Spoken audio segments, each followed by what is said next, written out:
So you want to own an EV charging station, buy some chargers, plug them in, watch the EVs roll up. Electricity is cheap. EVs are everywhere. Sounds simple. It is not simple. In 2025 alone, over 20 million new electric vehicles were registered worldwide, over 80 million EVs on the road globally. Charging demand is exploding, and yet, a large majority of poorly located charging stations struggle to reach profitability.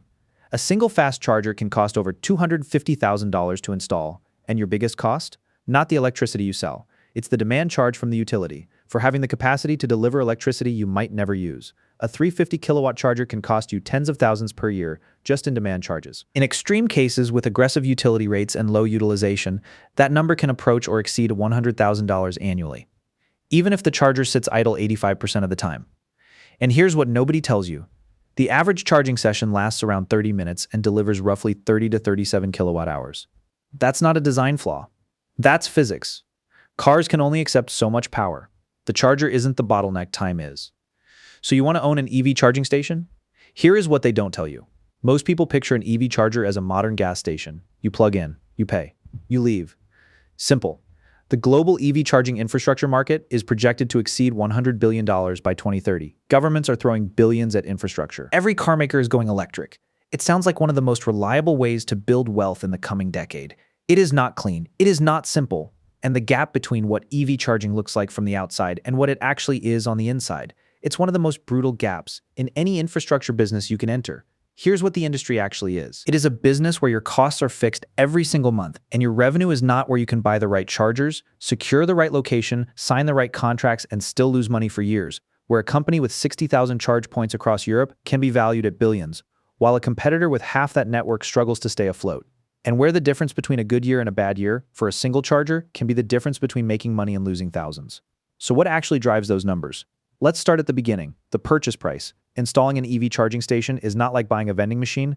You're not just buying hardware, you're buying infrastructure grid. Connections, transformers, switchgear, permits. Civil works. A level 2 AC charger, the kind you see at shopping malls and parking garages, costs $5,000 to $15,000 for the hardware. Installation adds another $5,000 to $20,000. A DC fast charger, the kind you see at highway rest stops, costs $50,000 to $150,000 for the hardware alone. Installation, $50,000 to $200,000. Grid connection upgrades, $100,000 to $500,000. Total per fast charger can approach $250,000 to $1 million plus. When you include major grid work and transformer upgrades, that is just the upfront cost. Before you charge a single vehicle, now here's what nobody tells you about the purchase price. When you install a fast charger, you're not just buying the charger, you're buying the electrical capacity, the transformer capacity, the grid connection, the switchgear, the permits, the land, the lease. All of that infrastructure comes with its own set of problems that have nothing to do with how many EVs are on the road, which raises a question: if installing a charger is this expensive, how does anyone make money? Now, let's walk through what it actually costs to operate a charging station, because this is where most people get destroyed. First, electricity costs. You buy electricity from the utility, you sell it to drivers. The spread looks good on paper. Utilities charge 10 to 15 cents per kilowatt hour. You sell it for 30 to 50 cents, a nice 200 to 400% markup, which sounds incredible until you realize something. That's not the number that matters. This number is. Second, demand charges. This is the trap. Utilities don't just charge you for the electricity you use, they charge you for the peak capacity you have available. The maximum power your chargers could draw at any moment. A 350 kilowatt charger can cost you tens of thousands per year, just in demand charges. In high-cost utility territories, with aggressive demand charge rates of $10 to $20 per kilowatt, a single peak demand event can create a massive monthly bill, even if your chargers are only used 10% of the time. Think about that. You pay for the capacity to deliver 350 kilowatts, even if most cars only draw 100 to 150 kilowatts, even if your charger sits idle for 20 hours a day. Third, operating costs. Maintenance and repairs, $3,000 to $15,000 per year per charger. Software and network fees, $1,000 to $5,000. Connectivity, $500 to $2,000. Payment processing, 2 to 3% of revenue. Insurance and compliance, $2,000 to $10,000. Site lease, $5,000 to $50,000. Add it all up. Electricity, $10,000 to $50,000. Demand charges, $15,000 to $100,000. High-end extreme. Maintenance, $3,000 to $15,000. Software, $1,000 to $5,000. Connectivity, $500 to $2,000. Payment processing, 2 to 3% of revenue. Insurance, $2,000 to $10,000. Site lease, $5,000 to $50,000. Total annual cost per charger can easily exceed $100,000, with demand charges often being the largest line item, before you've earned a single dollar from a customer. So how does a charging station actually make money? First, Energy sales. The driver pays per kilowatt hour. In 2025-2026, Electrify America data shows average sessions delivering roughly 32 to 37 kilowatt hours. Session durations around 28 to 32 minutes. Driver pays 30 to 50 cents per kilowatt hour. That's roughly $10 to $18 per session. Second, session fees. Some networks charge a fixed fee per charging event, usually $1 to $5. This helps cover the fixed costs of the transaction. Third, idle fees. Drivers often leave their cars plugged in after charging finishes. You charge a penalty. This keeps chargers available for other drivers. Fourth, subscriptions. Many networks offer monthly memberships, lower per kilowatt hour prices, guaranteed recurring revenue. Fifth, roaming income. Drivers from other networks use your chargers. You get a revenue share. This is the equivalent of the toll milling in gold mines or deadhead optimization in trucking. Money from an asset that costs nothing extra to provide. Now do the math. 10 fast chargers, 15% utilization. That means each charger is active 15% of the time, 365 days a year. At 15% utilization, a 350 kilowatt charger delivers roughly 1,260 kilowatt hours per day. At 0.40 per kilowatt hour, that's $504 in daily revenue. Over a year, $183,960 per charger. But then demand charges hit. At $15 per kilowatt, 350 kilowatts times $15 12 months equals $63,000 per year, just in demand charges. Now subtract electricity costs. 0.12 per kilowatt hour times 1,260 kilowatt hours times 365 days equals $55,188 per year. O&M, $10,000. Software, $2,000. Site lease, $10,000. Insurance, $3,000. Total costs, $63,000 plus $55,188 plus $10,000 plus $2,000 plus $10,000 plus $3,000 equals $143,188. Revenue, $183,960 and net profit, $40,772 per charger per year. Now watch what happens at 10% utilization. Revenue drops to $122,640. Costs stay largely the same. $143,188 net loss, $20,548 per charger per year. The difference between profit and loss, 5 percentage points of utilization. That's the entire business. This is the single most important variable, utilization. The percentage of time a charger is actually being used. Many industry projections assume 20+% utilization. The reality? US fast charging utilization often falls in the 13 to 16% range. Some metro areas are higher, many are lower. Now watch what happens. A 350 kilowatt charger delivers 350 kilowatts per hour when active. 20% utilization means 1,920 kilowatt hours per day. 13% utilization means 1,248 kilowatt hours per day. Revenue at 20%, $768 per charger per day. Revenue at 13%, $499 per charger per day. The difference, $269 per charger per day, $98,185 per charger per year, $981,850 for 10 chargers. That's the gap between profit and loss, and it's driven entirely by utilization. But here's the thing, even at 20% utilization, the math is tight, because here's the bottleneck that nobody talks about. The average charging session delivers 30 to 37 kilowatt hours in 28 to 32 minutes. That means even a 350 kilowatt charger is only delivering 30 to 37 kilowatt hours per session, because the car can't accept the full power. So your true throughput is limited not by charger power, but by session count. How many drivers can plug in, charge, and leave? For a 2-plug charger, maximum daily output is approximately 1.4 megawatt hours per day. That's often below what standard project assumptions predict. So what do? Let me tell you about a company that figured this out. Wattif. Founded in Norway around 2020-2021, 0 charge points.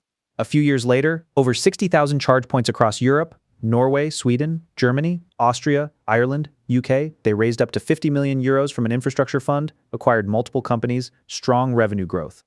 Here's what they did differently. Most charging companies ask, how do we sell more electricity? Wattif asked, how do we create value beyond electricity? They realized the real money isn't in selling electrons, it's in grid services. Flexibility markets. In Norway, Wattif participates in flexibility markets.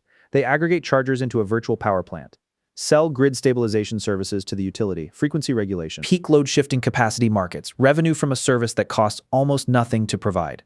Now here's the lesson from Wattif. The charger isn't the product. The energy ecosystem is the product. Now let's talk about Tesla. Tesla completely changed the industry. Everyone thinks Tesla builds chargers. Wrong. Tesla built an ecosystem. The vehicle, the software, the navigation, the charging, the payment, the battery, the energy products. Everything connected. The charger wasn't the product. The customer ecosystem was. Tesla drivers don't think about charging, they think about driving. The car navigates them to the station. The car handles payment. The car optimizes charging speed based on their route. The car automatically routes them to the next station when they need it. The charger is invisible. That's the point. Now here's the question everyone misses. If Tesla controls the ecosystem, and they're opening their network to other brands, who benefits? Tesla's network is about to become the dominant charging network in America. Not because they have the best chargers, because they control the operating system. Hardware improves quickly. Competitors catch up. Ecosystems are harder to copy. Most people believe EV charging companies compete on three things: charger speed, price, location.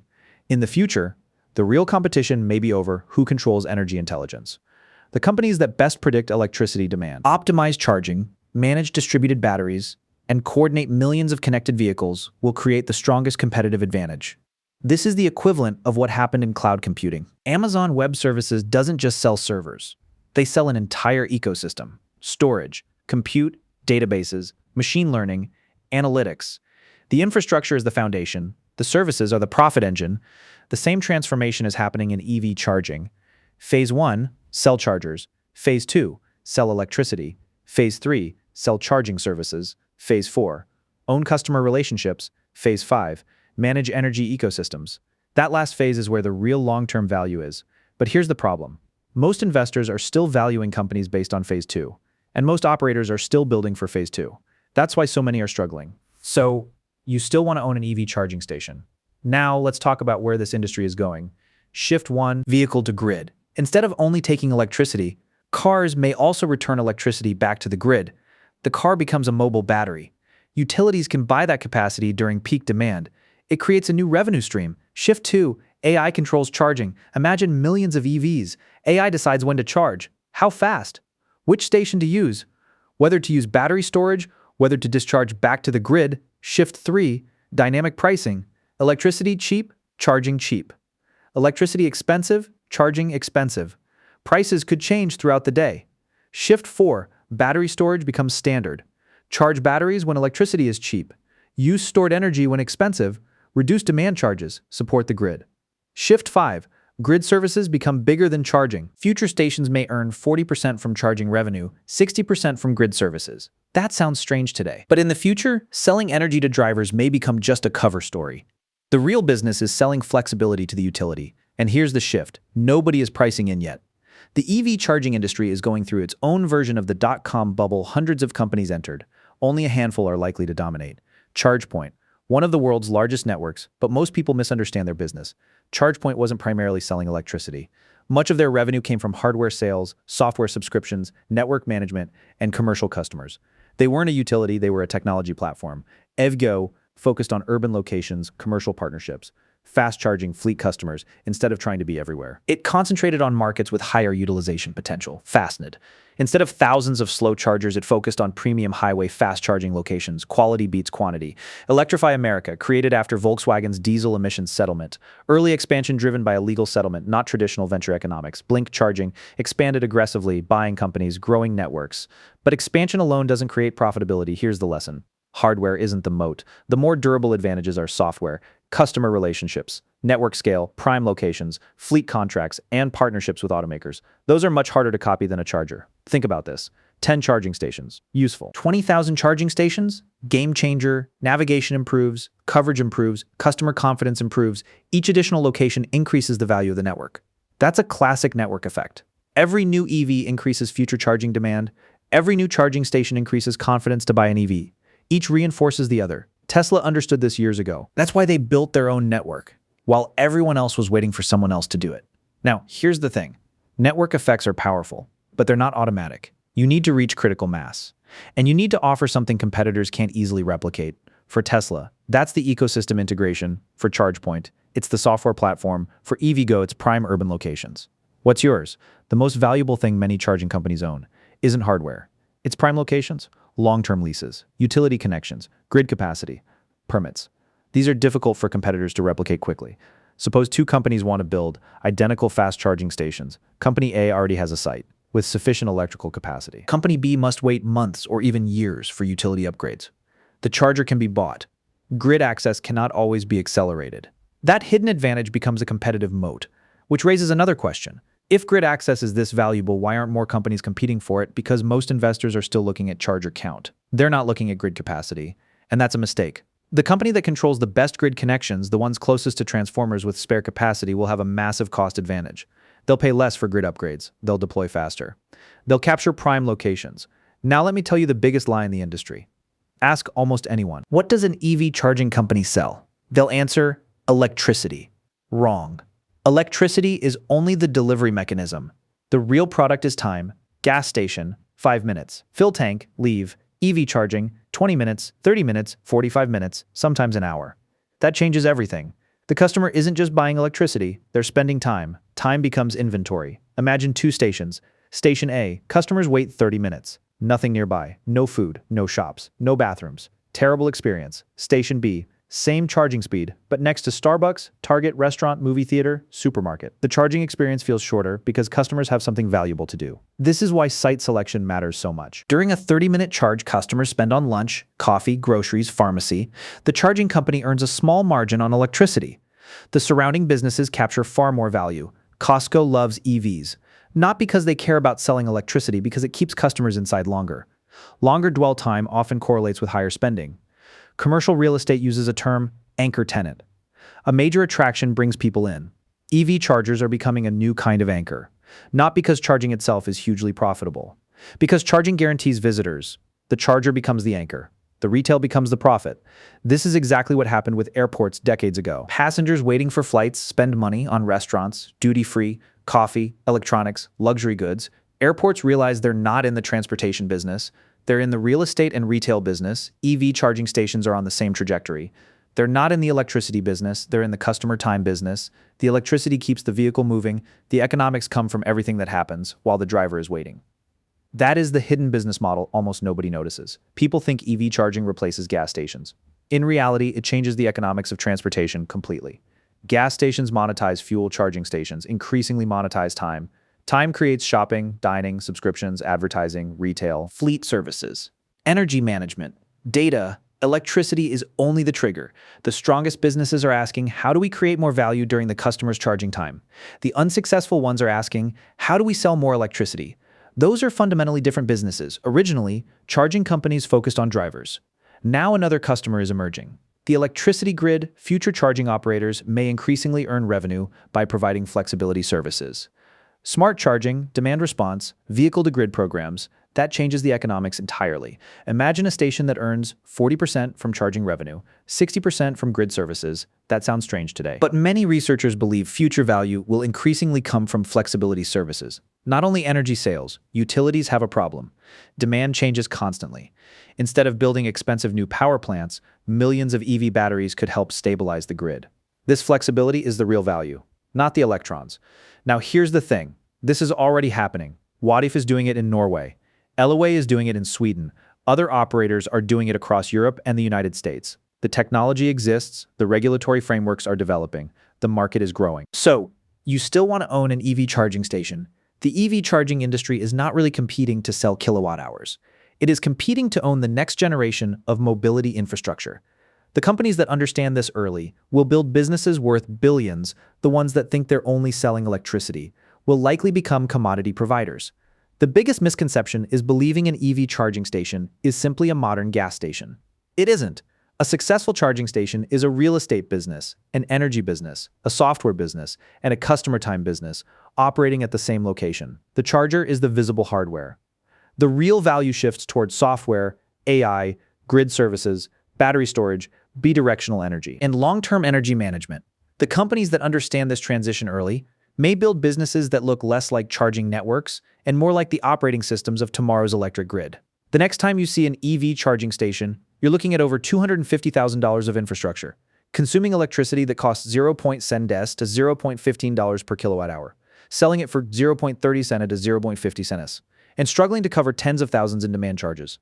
But you're also looking at something else. You're looking at 30 minutes of customer time. That TAC can be monetized through retail, dining, advertising, subscriptions, and grid services.